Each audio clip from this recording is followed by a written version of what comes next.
साथ मैं हूं नेहा आनंद। श्री कृष्ण जन्माष्टमी की आप सभी को ढेरों ढेरों शुभकामनाएं। आज बाल गोपाल नटखट नंदलाल का दिन है।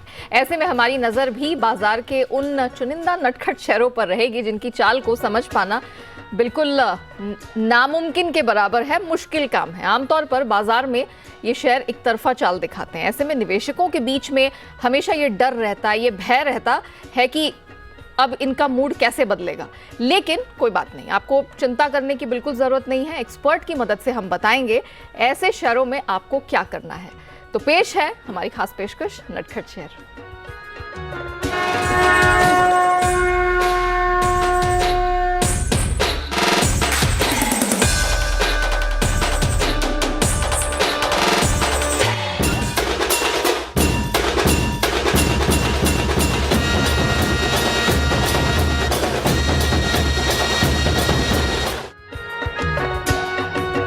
तो इस खास पेशकश में मेरा साथ देने के लिए मेरी पूरी रिसर्च टीम वरुण, कुशल, अरमान और नुपुर हमारे साथ शो में शामिल हो चुके हैं। और साथ ही बतौर एक्सपर्ट आप सबकी मदद करने के लिए, आपको सही सटीक सलाह देने के लिए सेठी फिनमार्ट के विकास सेठी जी भी हमारे साथ शो में शामिल हो चुके हैं। आप सभी को जन्माष्टमी की शुभकामनाएं। Sethi sir, thank you so much. आप इतने अच्छे पर्व पर हमारे साथ जुड़े, आपका बहुत बहुत धन्यवाद। चलिए विदाउट फर्दर अडू हम लोग शो की शुरुआत करते हैं। वरुण, आपके साथ शुरुआत करेंगे। कौन सा नटखट शहर आप लेकर आए हैं? ओके, तो नटखट शहर है ONGC और कारण है आप। मैं? हाँ, आप रोज आके बताती रहती क्रूड ऑयल कभी यहाँ चला जाएगा, कभी वहाँ चला जाएगा। अब इतनी वोलेटिलिटी अगर क्रूड ऑयल में होगी तो इस शहर का हाल तो यही होगा। इनफैक्ट मैंने नेहा ये कहने में मुझे बहुत स्पेशल फीलिंग हो रही है। You thanks me. Okay, thank you. चलिए, तो हमने इसके पहले कभी नहीं देखा था कि ONGC इतनी वॉलेटिलिटी दिखाता है। लेकिन हाँ, कच्चे तेल में जिस तरह की वॉलेटिलिटी देखने मिली है उसका इम्पैक्ट इस काउंटर पे लगातार हम देखते हैं। दिन दिन में 5-5, 10-10% के आसपास की हमने तेजी या गिरावट इस काउंटर में देखी है। सिर्फ यही नहीं, जो विंडफॉल गेन टैक्स, जो नई दिक्कतें इस पूरे सेक्टर के लिए आ गई है, उसकी भी जब जब खबर आती है तब तब इस स्टॉक में आपने देखा कि एक बड़ा अपमूव या डाउन मूव देखने मिलता है। इनफैक्ट ब्रोकरेज हाउसेस भी इस काउंटर को लेकर काफ़ी बुलिश है। आप देखिए, मॉर्गन स्टैनली 177 के टारगेट दे रहा है, सिटी बिकवाली की सलाह देता है 125 के टारगेट के आसपास। तो पूरी दुनिया इस काउंटर को लेकर कंफ्यूज है और जिस तरह से लगातार ग्लोबल डेवलपमेंट्स होते हैं उसका रिएक्शन हम इस काउंटर पे देखते हैं। ओके, चलिए सेठी सर से जानते क्या करना है। सेठी सर, पहले मैं क्लियर कर दूं, अपनी सफाई दे दूं, मेरा इसमें कोई हाथ नहीं है। ये गलत इल्जाम मुझ पे लगाया गया है। अब सर बताइए ONGC में क्या करना है? बिल्कुल, सबसे पहले तो नेहा, आपको, वरुण को, कुशल को, अरमान को, नुपुर को, जी बिजनेस की सारी टीम को और जी बिजनेस के जो लाखों करोड़ों दर्शकों को मेरी ओर से श्री कृष्ण जन्माष्टमी की ढेरों ढेरों शुभकामनाएं। और सबसे पहले आप लोगों को कॉम्प्लीमेंट करना चाहूंगा, बहुत ही एक अच्छा थीम आपने चूज किया है। भगवान श्री कृष्ण को हम उनके नटखटपन के लिए ही जानते हैं, मतलब और किसी भी भगवान को, चाहे विष्णु जी के बाकी जो अवतार है उनको नटखटपन के लिए एक सोल, मतलब एजेंसी इनको ही दी हुई है। चाहे वो बालपन में के साथ था या माखन चोर था। तो उसी तरह से इस थीम में आपने अच्छे शेयर्स, मतलब शेयर्स भी मेरी लैंग्वेज में स्टॉक मार्केट के कंटेक्स्ट में कहेंगे तो ये जो नटखट शेयर में वोलेटाइल शेयर है, जिनको जब आप सोचते हैं आप मंदी होगी उस समय तेजी हो जाती है, और जब सोचते हैं कि आप इसमें तेजी शुरू हो गई है उसी समय वो गिरने लगता है। तो इस तरह के शेयर है। और जहां तक ONGC का सवाल है, देखिए इस स्टॉक पे बहुत ही मुश्किल है, बिकॉज ये कई चीजों पे डिपेंडेंट है। सरकार की अचानक से विंडफॉल गेन टैक्स की पॉलिसी आ गई, उसके बाद शेयर ओदे मुंह गिर गया। बाकी क्रूड में अच्छी तेजी चलती है और वो कि क्रूड की तेजी का भी किसी का कंट्रोल नहीं है, मतलब कब US का कोई डिसीजन आता है। तो उस लिहाज से इसको प्रेडिक्ट करना बहुत मुश्किल है। और वैसे भी इस स्टॉक ने पैसे बहुत बना के नहीं दिए, तो मेरी राय में इस शेयर को अवॉइड करना चाहिए। चलिए, तो अवॉइड करिए और बिल्कुल इससे दूर रहने की सलाह आ रही है। नुपुर, बताइए आपके पोर्टफोलियो में या रादर आपकी रिसर्च में कौन सा शरारती शेयर निकल कर आया है? एक्चुअली इसका रीज़न हम सब है, क्योंकि हम इतना फिटनेस की तरफ बढ़ रहे कि आजकल मेडिसिन शायद लोग कम बाय कर रहे हैं। और अच्छी बात है सबके लिए। बायोकॉन है मेरी लिस्ट में, क्योंकि 6 महीने पहले ये स्टॉक 52 वीक हाई लेवल पे था, 415 के आसपास, और अभी फिलहाल ये 52 वीक लो के आसपास है। तो समझ सकते हैं कितनी वॉलेटिलिटी है स्टॉक में। लगातार US FDA के जो ऑब्जर्वेशंस आते हैं उससे परेशान रहता है और प्रोडक्ट अप्रूवल्स में भी ढिलाई आती दिखती है। इस क्वार्टर में हमने देखा most of the pharma companies के जो मार्जिन थे वो प्रेशर में थे, क्योंकि इनपुट प्राइस काफी ज्यादा थी। कंपनी ने काफी सारे इन्वेस्टमेंट्स किए पिछले 2-3 साल में, जिसका आउटकम उन्हें FY FY23 FY24 में आते दिखेगा। हालांकि ये स्टॉक दूसरे स्टॉक के कंपैरिजन में काफ़ी डिस्काउंट पे है, क्योंकि ये स्टॉक 18 टाइम्स 1 ईयर फॉरवर्ड पे ट्रेड कर रहा है। जो सन फार्मा टाइम्स है वो 20-24 के टाइम्स ट्रेड करते हैं, इसलिए शायद ब्रोकरेज हाउस का जो टारगेट है बोफा का वो 415 का है। ओके, चलिए सेठी सर की राय ले लेते हैं। सेठी सर, क्या ओएनजीसी की तरह ये भी अवॉइड है या कुछ इसको आप रियायत देंगे?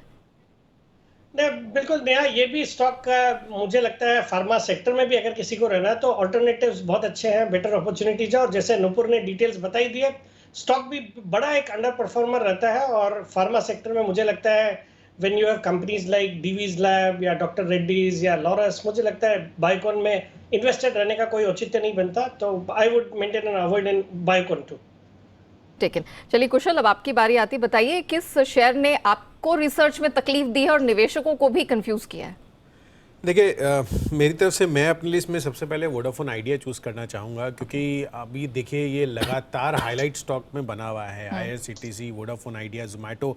इनफैक्ट पिछले साल सबसे ज़्यादा अगर कोई बहुचर्चित स्टॉक रहा है वो है वोडाफोन आइडिया। अब आप देखिए यहाँ पर पिछले एक साल में 5.8 रुपीज़ के लोअर लेवल्स भी इसने बनाए हैं और 16.8 रुपीज़ का हायर लेवल भी इसने बनाया है। तो काफ़ी वॉलेटिलिटी इस स्टॉक में आपको देखने को मिली है, जिसमें 5 बारी 7% से ज़्यादा ये गिरा है और 11 बारी 7% से ज़्यादा ये चढ़ा है। तो डेफिनेटली यहाँ पर बहुत भारी वॉलेटिलिटी है। लगातार जब गिरता है तो लोगों को ऐसा लगता है कि अब बाई कर लेते हैं, अब ये इंक्रीज़ होगा। पर कहीं ना कहीं आप देखिए यहाँ पर लगातार जो फंडिंग की चिंता है वो काउंटर के लिए बनी हुई है।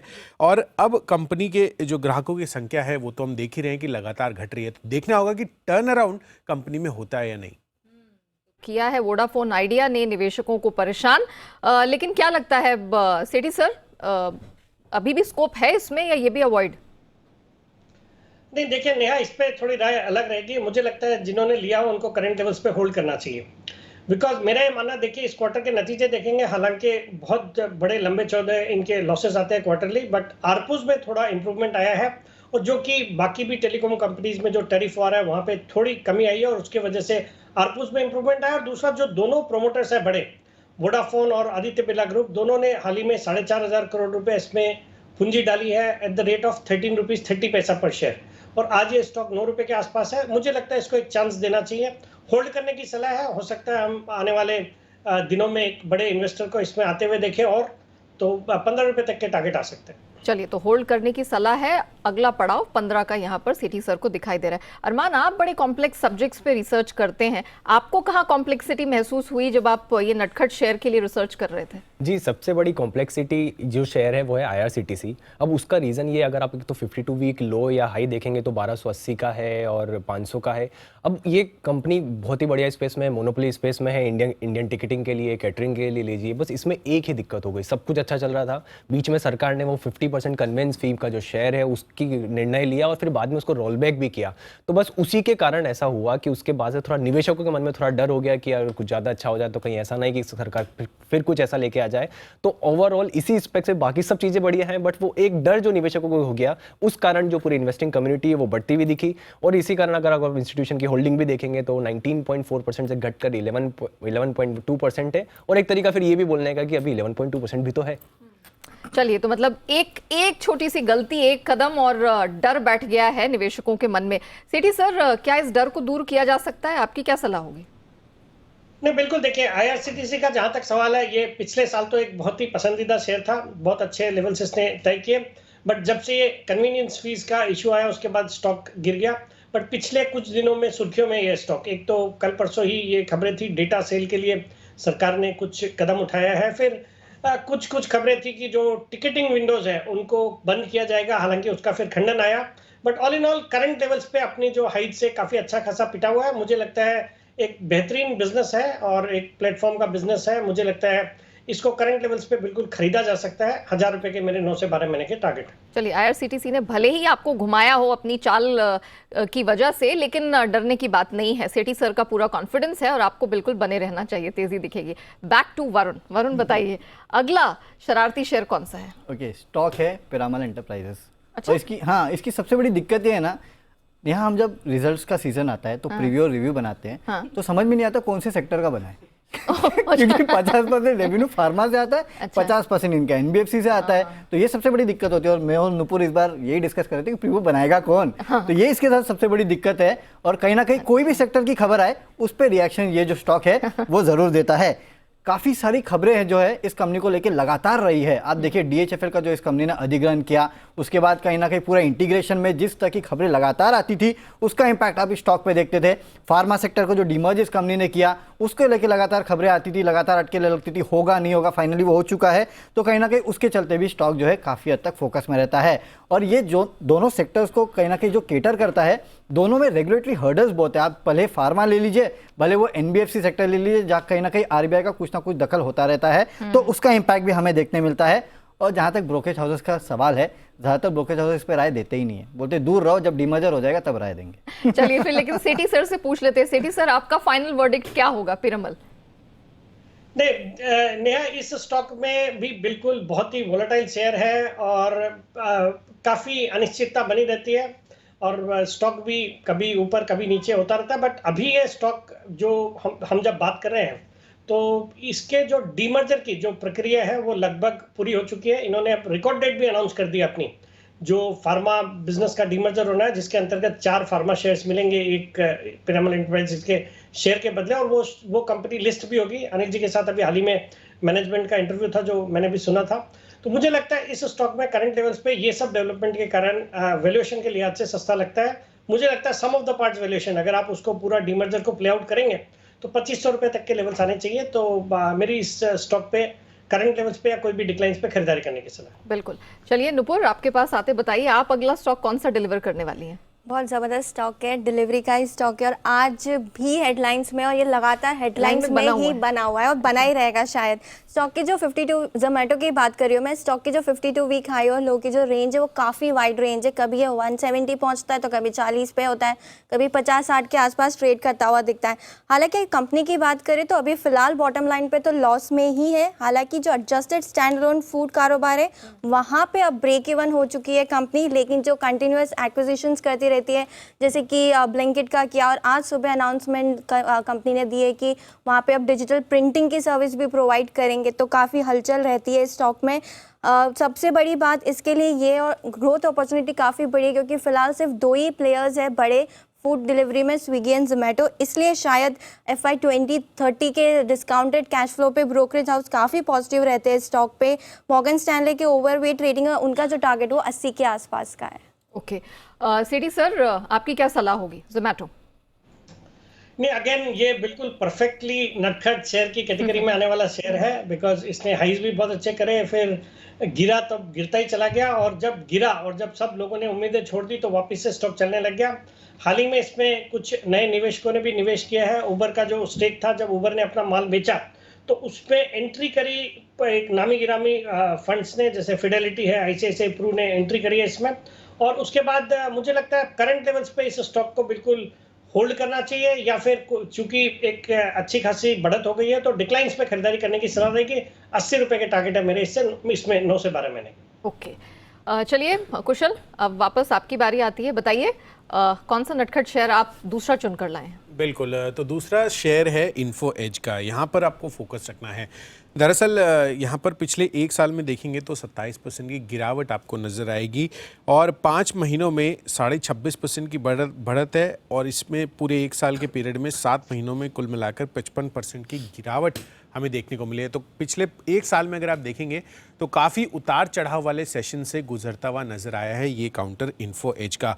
और ये हो भी क्यों ना, जैसे अभी नुपुर जोमेटो की बात कर रही थी तो जोमेटो में भी कंपनी का निवेश था, और अगर आप देखें तो PB फिनटेक में भी है कंपनी का निवेश।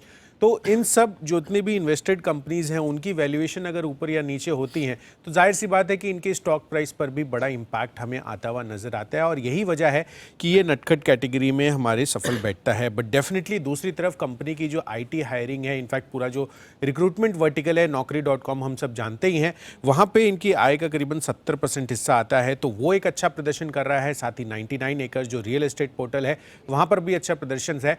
तो ये जो 2 वर्टिकल्स हैं ये कंपनी को थोड़ी सी स्टेबिलिटी देते हैं इनके ओवरऑल बिजनेस पर, बट इन्वेस्टेड कंपनीज में जो वैल्यूएशंस है वहाँ पर उसकी चेंजेस की वजह से इस पर इम्पैक्ट आता हुआ भी दिख सकता है। सेक्टर्स का परफॉर्मेंस इसको थोड़ा वल्नरेबल बनाता है, लेकिन इसका जो अपना कोर प्रदर्शन है वो काफी जबरदस्त है। क्या कहेंगे सेठी सर, आपका फाइनल वर्डिक्ट क्या होगा इन्फो एज में?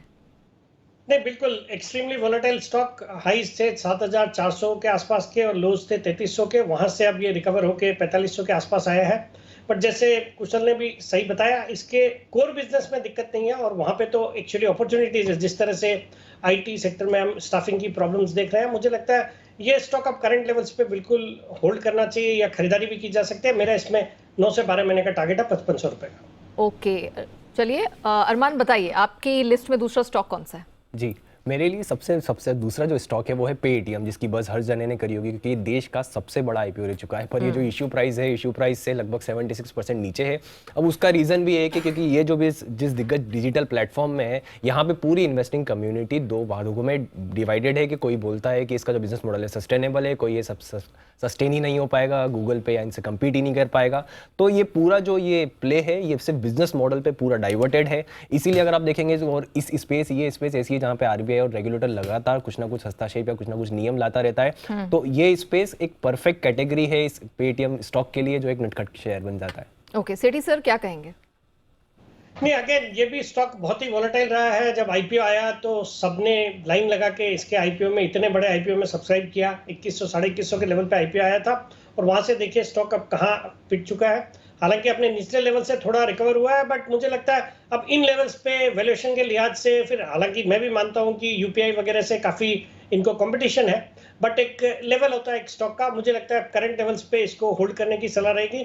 अब मुझे लगता है 900 रुपए तक के लेवल्स इसमें आने वाले 9 से 12 महीने में आ सकते हैं। तो जिन्होंने लिया हुआ वो बने रहे और 900 के टारगेट के आसपास फिर निकलने की सोच है इसमें। चलिए, तो 8 स्टॉक हमने आपको बताए हैं जिन्होंने आपको चौंकाया जरूर है, लेकिन अब आपको करना क्या है ये हमने आपको बता दिया। लेकिन शो यहाँ खत्म नहीं होता, अभी हमारे पास 4 और ऐसे नटखट स्टॉक हैं।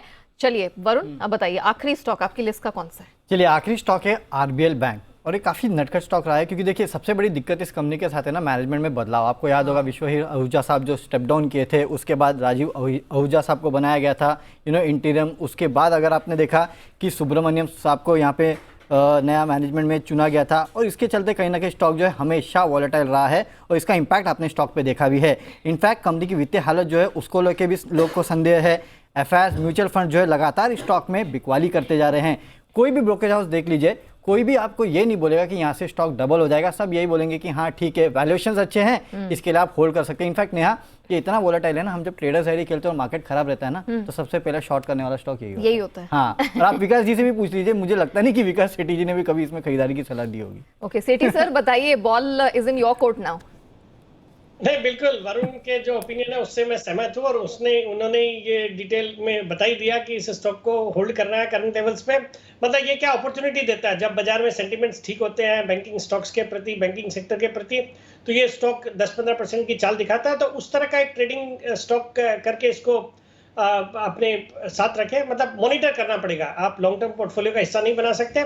बाकी करंट लेवल्स पे होल्ड करें, जिस समय बैंकिंग सेक्टर चलेगा ये स्टॉक भी थोड़ा अच्छा कर सकता है। तो 125 के टारगेट आ सकते हैं, तो उस लिहाज से होल्ड करने की सलाह। मुनाफे का स्कोप है, लेकिन आपको इसकी शरारतों पर नजर रखनी पड़ेगी, इसको आप खुला नहीं छोड़ सकते। नुपुर बताइए नेक्स्ट स्टॉक। स्टॉक है डेल्टा कॉर्प। जैसे ही टूरिज्म की खबरें आती है तो स्टॉक में काफ़ी तेजी होती है और जीएसटी की खबर आई तो वह उतनी ही गिरावट दिखती है स्टॉक में। कोविड के बाद काफ़ी तेजी दिखी थी क्योंकि हमने रिवेंज ट्रैवलिंग का कॉन्सेप्ट आते दिखा था और कंपनी की काफ़ी जगह कैसीनो है, गोवा, सिक्किम, दमन और नेपाल जैसी जगह में कंपनी के काफ़ी सारे कैसीनोज आने वाले कंपनी ने टारगेट दिया है उनके कॉन कॉल में। और सबसे बड़ी बात इस कंपनी के लिए है कि जो लिस्टेड स्पेस है या ऑर्गेनाइज प्लेयर है उसमें एकमात्र खिलाड़ी है।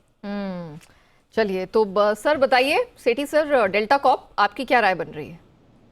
नहीं, अगेन इस स्टॉक में भी बहुत ही एक्सट्रीमली वोलेटाइल स्टॉक है और ये तो पिछले 2 साल में पहले तो बहुत अच्छे रिटर्न्स दिए जब कोविड के दौरान पिट गया था, फिर जब ओपनिंग अप शुरू हो गई और गोवा और सिक्किम जैसे डेस्टिनेशन में लोगों के भीड़ लग गई तो उसके कारण से स्टॉक चला। बट फिर जीएसटी के कारण स्टॉक घट गया। बट मुझे लगता है परफॉर्मेंस इसका अच्छा रहा है और अब आने वाले दिनों में जिस तरीके से हम देख रहे हैं, गोवा में भी हॉलीडेज के दौरान या अभी जो 3 दिन की वीकेंड एक्सटेंडेड हॉलीडे था, गोवा में कुछ अवेलेबल नहीं था, तो मुझे लगता है डेल्टा कॉर्प जैसा स्टॉक अच्छा कर सकता है और अपने हाइट से अच्छा खासा पिटा हुआ है। तो करंट लेवल्स पे भी खरीद सकते हैं, डिक्लाइंस पे खरीदने की चेष्टा करें।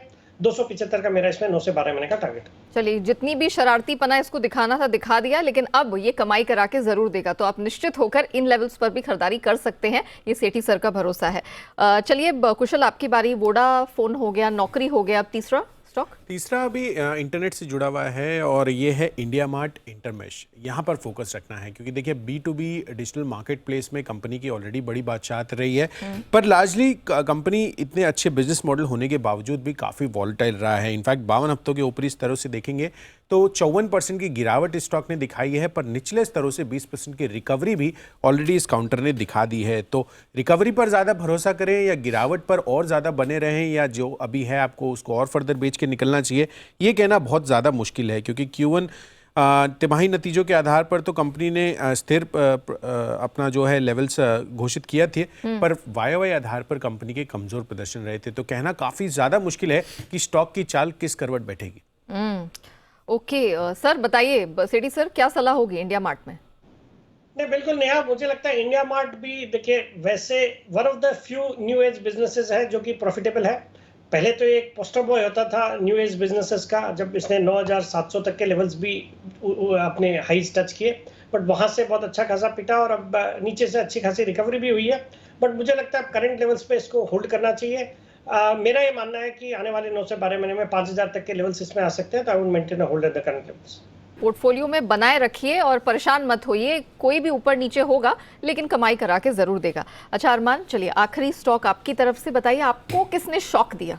ये बिल्कुल IEX है वो, ये इंडिया का पहला जो है, आप अगर एनर्जी एक्सचेंज है, इसका 52 वीक हाई या लो देखेंगे, 52 वीक हाई 320 का है, 52 वीक लो 126 का है। उस हिसाब से आप वॉलेटिलिटी देख सकते हैं कि कितनी ज़्यादा वॉलेटिलिटी है। एक तो ये अगर आप जो इनके प्रोडक्ट्स हैं जिसमें डैम हुआ या फिर मतलब एक डे के लिए आगे ट्रेडिंग के लिए आप खरीदते हैं, या फिर RTM हो, उसमें इनको तो मोनोपोली है, 99% मार्केट शेयर है। बस दिक्कत अब वही है कि एक तो एक कॉम्पिटिशन का डर और फिर ये सरकार का अगर नए नियम आता है उसका डर इसमें बना हुआ है। और कहने के लिए आप ये भी कह सकते हैं कि देखिए इंस्टीट्यूशनल की होल्डिंग 42% है, पर वही बात आ जाती है कि वो तो 62% से घट के 42% आई है। तो ओवरऑल यहाँ पर भी वही है, डाइस जो रोल कर रहा है। ओके सेठी सर, लंबी अवधि का स्कोप काफी बेहतरीन है लेकिन अभी बहुत डामाडोल हो रहा है, क्या करें IEX?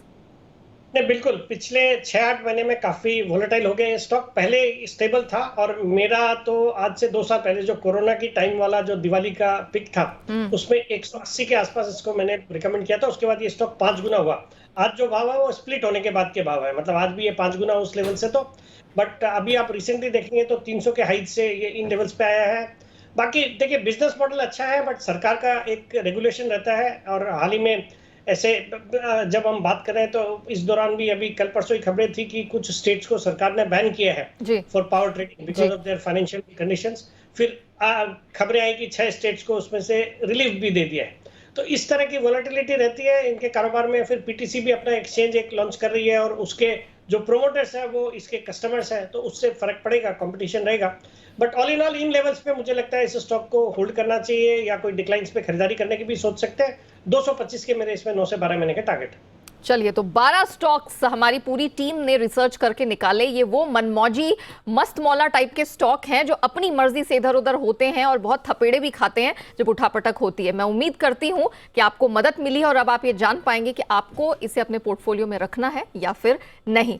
वरुण, नुपुर, कुशल और अरमान, आप सभी का बहुत शुक्रिया हमारे साथ जुड़ने के लिए और ये तगड़ी रिसर्च लाने के लिए। साथ ही Sethi sir, thank you so much, आपने समय निकाला और अपनी बहुमूल्य सलाह हमारे दर्शकों के साथ साझा की। हमारी इस खास पेशकश में इतना ही, मुझे दीजिए इजाजत।